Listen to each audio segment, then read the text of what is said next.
Hi guys, welcome to my YouTube channel Megha vlogs. ಇವತ್ತು ನಾನು ನಿಮಗೆ ಪಾಲ್ ದಾಲ್ ಕಿಚಡಿನ ಮಾಡೋದು ಹೇಗೆ ಅಂತ ತೋರಿಸ್ತಿದ್ದೀನಿ. ಇದೊಂದು ಈಸಿ ಬ್ರೇಕ್ಫಾಸ್ಟ್ ಕೂಡ ಆ್ಯಂಡ್ ಹೆಲ್ತಿ ರೆಸಿಪಿ ಕೂಡ. ಬನ್ನಿ ಹೇಗೆ ಮಾಡೋದು ಅಂತ ನೋಡೋಣ.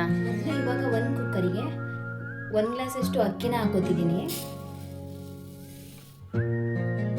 ಅರ್ಧ ಕಪ್ಪಷ್ಟು ಹೆಸರು ಬೇಳೆನ ಹಾಕ್ತಿದ್ದೀನಿ. ಇವಾಗ ನೀರನ್ನ ಹಾಕಿ ಚೆನ್ನಾಗಿ ತೊಳ್ಕೊಳ್ಳೋಣ. ನೀವು ಬೇಕಿದ್ರೆ 1 ಗ್ಲಾಸಷ್ಟು ಹೆಸರು ಬೇಳೆ ಕೂಡ ಹಾಕೋಬೋದು, ಹಾಗಿನ್ನೂ ತುಂಬ ಚೆನ್ನಾಗಿರುತ್ತೆ. ನಾನಿವಾಗ ಸ್ವಲ್ಪ ಮಾಡ್ತಿರೋದಲ್ವ, ಅದಕ್ಕೆ ಅರ್ಧ ಕಪ್ಪಷ್ಟು ಹೆಸರು ಬೇಳೆ ಹಾಕ್ತೀನಿ ಸಾಕು. ನೀವು ಬೇಕಿದ್ರೆ ರೆಡ್ ದಾಲ್ ಕೂಡ ಸೇರಿಸ್ಕೋಬೋದು, ಇವಾಗ ಒಂದು ಅರ್ಧ ಗ್ಲಾಸು. ಇಲ್ಲಾಂದರೆ ತೊಗರಿ ಬೇಳೆ ಕೂಡ ನೀವು ಸೇರಿಸ್ಕೋಬೋದು ಸ್ವಲ್ಪ. ಇವಾಗ ತೊಳ್ಕೊಂಡಿದ್ದಾದಮೇಲೆ 4 ಗ್ಲಾಸಷ್ಟು ನೀರು ಸೇರಿಸ್ಕೊಳ್ಳಿ. ಇವಾಗ ಇದಕ್ಕೆ ಸ್ವಲ್ಪ ಅರಿಶಿಣದ ಪುಡಿನ ಸೇರಿಸ್ಕೊಳ್ಳಿ. 1 ಸ್ಪೂನಷ್ಟು ಆಯಿಲ್ನ ಹಾಕ್ತಿದ್ದೀನಿ. ಇವಾಗ ಕುಕ್ಕರ್ ಲಿಡ್ನ ಕ್ಲೋಸ್ ಮಾಡಿ ಒಂದು 3 ವಿಜಿಲ್ ಹಾಕ್ಸ್ಕೊಳ್ಳಿ. 3 ವಿಜಿಲ್ ಹಾಕ್ಸ್ಕೊಳ್ಳಿ. ಆವಾಗ ಬೇಳೆ ಮತ್ತು ಅಕ್ಕಿ ಚೆನ್ನಾಗಿ ಬೆಂದಿರುತ್ತೆ, ಆವಾಗ ಮಸ್ಕೊಳ್ಳೋಕೆ ಕೂಡ ಈಸಿ ಆಗುತ್ತೆ ನಿಮಗೆ. ಇವಾಗ ಅರ್ಧ ಕಟ್ಟಷ್ಟು ಪಾಲಕ್ ಸೊಪ್ಪನ್ನ ತಗೊಂಡಿದ್ದೀನಿ. ಪಾಲಕ್ ಸೊಪ್ಪನ್ನ ಚೆನ್ನಾಗಿ ತೊಳ್ಕೊಂಡು 1 ಗ್ಲಾಸಷ್ಟು ನೀರನ್ನ ಹಾಕಿ ಬೇಯಿಸ್ಕೋಬೇಕು. ನೋಡಿ, ಚಿಕ್ಕ ಕಟ್ಟಾದರೆ 1 ಕಟ್ನ ಹಾಕೊಳ್ಳಿ ಪಾಲಕ್ ಸೊಪ್ಪನ್ನ. ಇಲ್ಲಿ ನಾನು ದೊಡ್ಡ ಕಟ್ ತಗೊಂಡಿರೋದ್ರಿಂದ ಅರ್ಧ ಹಾಕ್ತಿದ್ದೀನಿ ಪಾಲಕ್ ಸೊಪ್ಪನ್ನ, ಸಾಕು ಅರ್ಧ ಹಾಕಿದ್ರೆ. ಒಂದೊಂದು ಕಡೆ ನೋಡಿ ಸ್ವಲ್ಪ ಕೊಟ್ಟಿರ್ತಾರೆ 1 ಕಟ್ಟಿಗೆ ಪಾಲಕ್ ಸೊಪ್ಪನ್ನ, ಆವಾಗ 1 ಕಟ್ ಕೂಡ ಸೇರಿಸ್ಕೊಳ್ಳಿ. ಜಾಸ್ತಿ ಕೊಟ್ಟಿದಾಗ ಅರ್ಧ ಕಟ್ನ ಸೇರಿಸ್ಕೊಳ್ಳಿ ಸಾಕು. ಇವಾಗ ಇದನ್ನ ನೀರು ಹಾಕಿ ಚೆನ್ನಾಗಿ ಒಂದು 5 ನಿಮಿಷ ಬೇಯಿಸ್ಕೋಬೇಕು. 5 ನಿಮಿಷ ಬೇಯಿಸಿದ್ರೆ ಸಾಕು, ಬೇಗ ಬೆಂದೋಗ್ಬಿಡುತ್ತೆ ಪಾಲಕ್ ಸೊಪ್ಪು.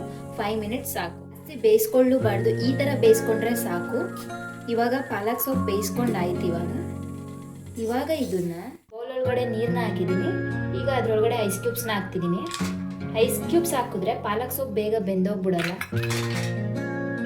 ಇವಾಗ ನಾವು ಬೇಯಿಸ್ಕೊಂಡಿದ್ವಲ್ಲ ಪಾಲಕ್ ಸೊಪ್ಪನ್ನ, ಅದನ್ನ ಐಸ್ ಕ್ಯೂಬ್ಸ್ ಒಳಗಡೆ ಹಾಕ್ತಿದ್ದೀನಿ.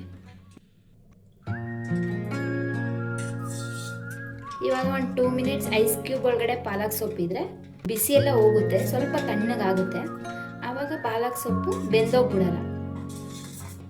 ಒಂದು 2 ಮಿನಿಟ್ಸ್ ಇಡಿ. ಮಿಕ್ಸರ್ ಜಾರಿಗೆ ಒಂದು 5 ಮೆಣಸಿನ್ಕಾಯಿನ ಹಾಕೋತಿದ್ದೀನಿ. ಸ್ವಲ್ಪ ಪುದೀನ ಹಾಕ್ತಿದ್ದೀನಿ, ಹಾಗೆ ಸ್ವಲ್ಪ ಕೊತ್ತಂಬರಿ ಸೊಪ್ಪನ್ನು ಕೂಡ ಹಾಕೋತಿದ್ದೀನಿ. ನಮ್ಮನೇಲಿ ಶುಂಠಿ ಬೆಳ್ಳುಳ್ಳಿ ಪೇಸ್ಟ್ ಇರೋದ್ರಿಂದ ನಾನು ಪೇಸ್ಟ್ನೇ ಹಾಕೋತಿದ್ದೀನಿ. ನೀವು ಬೇಕಿದ್ರೆ ಶುಂಠಿ ಬೆಳ್ಳುಳ್ಳಿನ ಹಾಗೆ ಹಾಕೊಳ್ಳಿ.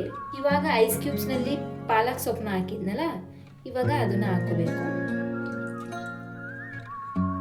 ಐಸ್ ಕ್ಯೂಬ್ಸ್ ಒಳಗಡೆ ಪಾಲಕ್ ಸೊಪ್ಪನ್ನ ಹಾಕಿದ್ರೆ ಬೇಗ ತಣ್ಣಗಾಗುತ್ತೆ, ಆಗ ನೀವು ಗ್ರೈಂಡ್ ಮಾಡ್ಕೊಳ್ಳೋಕೆ ಈಸಿ ಆಗುತ್ತೆ. ನೆಕ್ಸ್ಟ್ ಇವಾಗ ನಾನು 1 ಸ್ಪೂನಷ್ಟು ಜೀರಿಗೆನ ಹಾಕ್ತಿದ್ದೀನಿ. ಸ್ವಲ್ಪ ನೀರನ್ನ ಹಾಕಿ ಸಾಫ್ಟಾಗಿ ಗ್ರೈಂಡ್ ಮಾಡ್ಕೊಳ್ಳಿ. ನೋಡಿ, ಈ ಥರ ಗ್ರೈಂಡ್ ಮಾಡ್ಕೋಬೇಕು ನೀವು. ಫುಲ್ ಇನ್ನೂ ಗ್ರೈಂಡ್ ಮಾಡ್ಕೊಂಡಿದ್ದೀನಿ ನೋಡಿ, ಫುಲ್ ಸಾಫ್ಟ್ ಆಗಬೇಕು. ಈ ಥರ ಗ್ರೈಂಡ್ ಮಾಡಿಕೊಂಡ್ರೆ ಒಂದು ಪಾತ್ರೆ ಇಟ್ಟು ಒಂದು 2 ಸ್ಪೂನಷ್ಟು ಆಯಿಲ್ನ ಹಾಕಿದ್ದೀನಿ. ಇವಾಗ 1 ಸ್ಪೂನಷ್ಟು ತುಪ್ಪನ ಸೇರಿಸ್ಕೊತಿದ್ದೀನಿ. 1 ಸ್ಪೂನಷ್ಟು ಸಾಸಿವೆ, 1 ಸ್ಪೂನಷ್ಟು ಜೀರಿಗೆ. ಸ್ವಲ್ಪ ಹಾಕೊಳ್ಳಿ ಜೀರಿಗೆ, ಗ್ರೈಂಡ್ ಮಾಡ್ಕೊಳ್ಳೋಕೆ ಹಾಕೊಂಡಿದ್ರಿ ಅಲ್ವಾ. ಬೆಳ್ಳುಳ್ಳಿನ ಕಟ್ ಮಾಡಿ ಇಟ್ಕೊಂಡಿದ್ದೆ, ಸಿಪ್ಪೆ ತೆಗ್ದು ಸಣ್ಣಗೆ, ಅದನ್ನು ಕೂಡ ಹಾಕೋತಿದ್ದೀನಿ. ಇವಾಗ ಬೆಳ್ಳುಳ್ಳಿ ಹಾಕಿದ್ಮೇಲೆ 2 ಮೀಡಿಯಮ್ ಸೈಜ್ ಈರುಳ್ಳಿನ ಚಿಕ್ಕದಾಗಿ ಕಟ್ ಮಾಡಿ ಇಟ್ಕೊಂಡಿದ್ದೆ, ಅದನ್ನು ಕೂಡ ಸೇರಿಸ್ಕೊತಿದ್ದೀನಿ. ಇವಾಗ ಈರುಳ್ಳಿ ಕಲರ್ ಚೇಂಜ್ ಆಗೋವರೆಗೂ ಫ್ರೈ ಮಾಡ್ಕೊಳ್ಳಿ. 1 ಸ್ಪೂನಷ್ಟು ತುಪ್ಪ ಕೂಡ ಹಾಕಿ ದಾಲ್ ಕಿಚಡಿ ತುಂಬ ಚೆನ್ನಾಗಿರುತ್ತೆ ತುಪ್ಪ ಹಾಕಿದ್ರೆ. ಇಲ್ಲ ಈಗೇನಾದರೂ ಹಾಕಲಿಲ್ಲ ಅಂದರೆ ತಿನ್ನಬೇಕಾದ್ರೆ ಮೇಲೆ ಸ್ವಲ್ಪ ತುಪ್ಪ ಹಾಕೊಂಡು ತಿನ್ನಿ ದಾಲ್ ಕಿಚಡಿನ.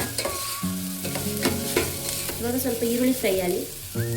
ಒಂದು ಶುಂಠಿ ಬೆಳ್ಳುಳ್ಳಿನ ಗ್ರೈಂಡ್ ಮಾಡೋಕೆ ಹಾಕಲಿಲ್ಲ ಅಂದರೆ ನೀವು ಕೂಡ ಶುಂಠಿ ಬೆಳ್ಳುಳ್ಳಿ ಪೇಸ್ಟ್ನ ಇವಾಗ ಕೂಡ ಹಾಕೊಂಡು ಫ್ರೈ ಮಾಡ್ಕೋಬೋದು ಈರುಳ್ಳಿ ಜೊತೆಗೆ. ಈರುಳ್ಳಿನ ಚಿಕ್ಕದಾಗಿ ಕಟ್ ಮಾಡಿ ಹಾಕಿದ್ರೆ ಬೇಗ ಫ್ರೈ ಆಗಿಬಿಡುತ್ತೆ.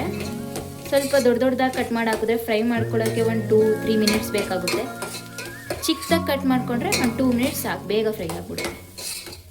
ಇವಾಗ ನೋಡಿ, ಈರುಳ್ಳಿ ಕಲರ್ ಚೇಂಜ್ ಆಗಿದೆ.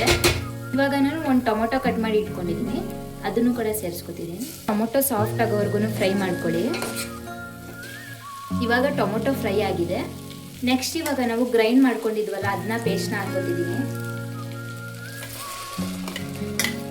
ಇವಾಗ ನಾನು ಈ ಪೇಸ್ಟಿಗೆ ಸ್ವಲ್ಪ ಚಿಲ್ಲಿ ಪೌಡರ್ನ ಹಾಕೋತಿದ್ದೀನಿ.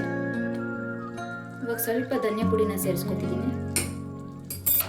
ಸಾಕು, ಇದಕ್ಕೇನು ಸ್ಪೈಸಸ್ ಬೇಡ, ಸ್ಪೈಸಸ್ ಹಾಕಿದ್ರೆ ಚೆನ್ನಾಗೂ ಇರಲ್ಲ. ಇವಾಗ ಇದಕ್ಕೆ ಅನ್ನ ರೆಡಿ ಮಾಡ್ಕೊಂಡಿದ್ವಲ್ಲ, ಅದನ್ನ ಹಾಕ್ತಿದ್ದೀನಿ.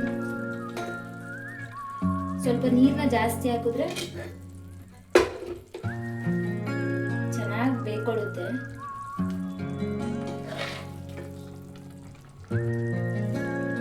ಇವಾಗ ಇದನ್ನ ನೀರು ಹಾಕಿ ಸ್ವಲ್ಪ ಕನ್ಸಿಸ್ಟೆನ್ಸಿ ನೋಡ್ಕೊಂಡು ತೆಳು ಕನ್ಸಿಸ್ಟೆನ್ಸಿನಲ್ಲಿ ಮಾಡ್ಕೊಳ್ಳಿ. ಪಾಲಕ್ ಕಿಚಡಿ ತೆಳು ಕನ್ಸಿಸ್ಟೆನ್ಸಿನಲ್ಲಿದ್ದರೆ ತುಂಬ ಚೆನ್ನಾಗಿರುತ್ತೆ. ಇವಾಗ ರುಚಿಗೆ ತಕ್ಕಷ್ಟು ಉಪ್ಪನ್ನು ಸೇರಿಸಿ ಮಿಕ್ಸ್ ಮಾಡ್ಕೊಳ್ಳಿ. ಇವಾಗ ಪಾಲಕ್ ದಾಲ್ ಕಿಚಡಿ ರೆಡಿ ಆಯಿತು. ನೋಡಿ ಎಷ್ಟು ಚೆನ್ನಾಗಿದೆ. ಇನ್ನೂ ತೆಳು ಕೂಡ ಮಾಡ್ಕೋಬೋದು ನೀವು. ನನಗಿಷ್ಟಿರಲಿ ಸಾಕು, ಜಾಸ್ತಿ ತೆಳು ಆದರೆ ಚೆನ್ನಾಗಿರಲ್ಲ. ಮೀಡಿಯಮ್ ಆಗಿರಲಿ.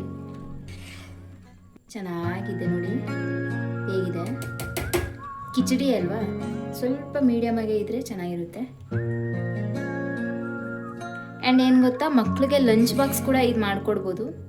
ಮಕ್ಕಳು ಕೊಟ್ಟರೆ ತುಂಬ ಒಳ್ಳೆಯದು ಪಾಲಕ್ ಸೊಪ್ಪನ್ನ. ನೋಡಿ, ಸಾಂಬಾರ್ ರೈಸ್ ತಿನ್ನೋದಾದರೆ ಅವ್ರಿಗೆ ಈ ಥರ ದಾಲ್ ಹಾಕಿ ಮಾಡಿಕೊಟ್ರೆ ತುಂಬ ಟೇಸ್ಟಿಯಾಗಿರುತ್ತೆ ಪಾಲಕ್ ದಾಲ್ ಕಿಚಡಿ. ನೋಡಿ, ಈ ಈಸಿ ರೆಸಿಪಿನ ಮನೇಲಿ ಒಂದ್ಸತಿ ನೀವು ಕೂಡ ಟ್ರೈ ಮಾಡಿ. ಹೇಗಿದೆ ಅಂತ ಕಮೆಂಟ್ ಕೂಡ ಮಾಡಿ. ನಿಮಗೆಲ್ಲ ಈ ವಿಡಿಯೋ ಇಷ್ಟ ಆದಲ್ಲಿ ಲೈಕ್ ಮಾಡಿ, ಶೇರ್ ಮಾಡಿ, ಕಮೆಂಟ್ ಮಾಡಿ, ಸಬ್ಸ್ಕ್ರೈಬ್ ಮಾಡ್ಕೊಳ್ಳೋದನ್ನ ಮರಿಬೇಡಿ. Thank you.